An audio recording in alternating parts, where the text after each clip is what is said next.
नमस्कार, दमयंतीज किचनमध्ये तुमचे स्वागत। आज आपण गावाकडच्या पद्धतीने घरगुती मेथीची भाजी कशी बनवायची हे पाहणार आहोत।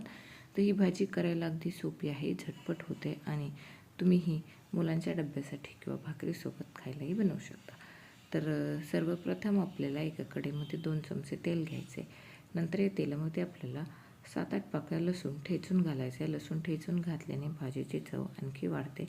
लसूण आपल्याला मीडियम फ्लेमवर चांगलं सोनेरी होईपर्यंत परतवायचा आणि नंतर याच्यामध्ये एक मध्यम आकाराचा कांदा बारीक चिरून तो देखील याच्यामध्ये परतून घ्यायचा आहे। तर मेथीची भाजी इथे मी 1 गड्डी मेथीची भाजी घेतली।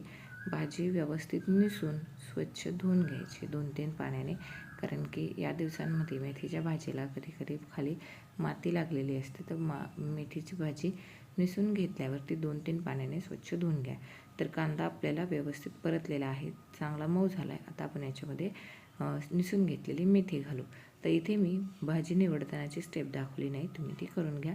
तर 2-3 पाण्याने भाजी स्वच्छ धुवून घ्यायची आणि नंतर याच्यामध्ये आपल्याला घालून व्यवस्थित परतून घ्यायची आहे। तर मेथीची भाजी या पद्धतीने मेथीची भाजी केल्यावरती एकदम झटपट होते, खायला देखील तेवढी चविष्ट लागते आणि करायला देखील सोपी आहे। तुम्ही मुलांच्या डब्यासाठी किंवा फार वेळ नसल्यावर ही मेथीची भाजी करू शकता। तर गॅसची फ्लेम मीडियम ठेवून मेथीची भाजी आपल्याला व्यवस्थित अशी परतवून घ्यायची आहे। तर इथे मी भाजी चिरून घेतलेली नाही, तुम्ही हवं असल्यास चिरून देखील घालू शकता।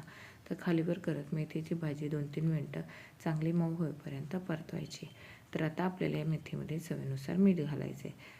तर इथे मी अर्धा छोटा चमचा चवीनुसार मीठ घातले। मीठ घातल्यानंतर मेथीच्या भाजीला छान असं स्वतःचं पाणी सुटतं आणि त्याच्यामध्येच ते आपल्याला शिजवून घ्यायचे। त्याच्यामुळे मेथीची भाजी आणखीन चविष्ट होते।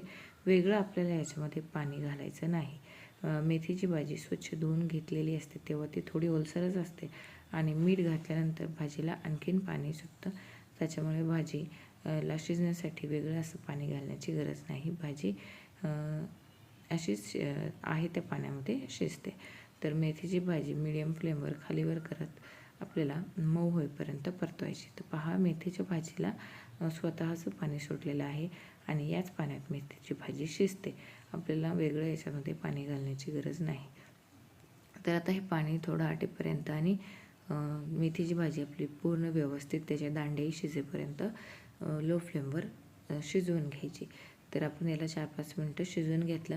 नंतर शेवटी आपल्याला याच्यात लाल तिखट घालायचं आहे। तर 2 चमचे आपण याच्यामध्ये छोटे चमचे लाल तिखट घातले, तुम्ही आवडीनुसार कमी जास्त घालू शकता आणि हवं असल्यास तुम्ही मिरचीचा ठेचा देखील घालूनही बनवू शकता।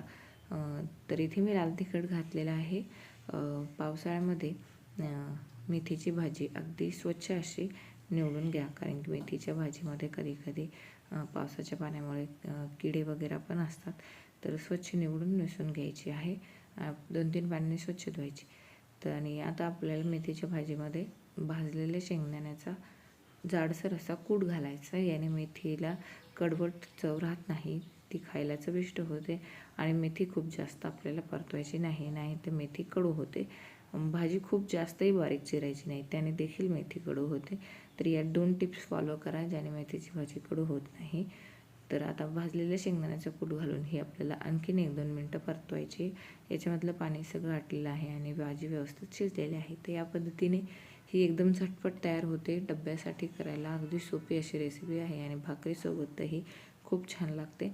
तर जेव्हा वेळ नसेल किंवा घाई असेल तेव्हा तुम्ही ही मेथीची झटपट होणारी भाजी नक्की करून पहा। व्हिडिओ आवडल्यास लाईक आणि सबस्क्राईब करा। धन्यवाद।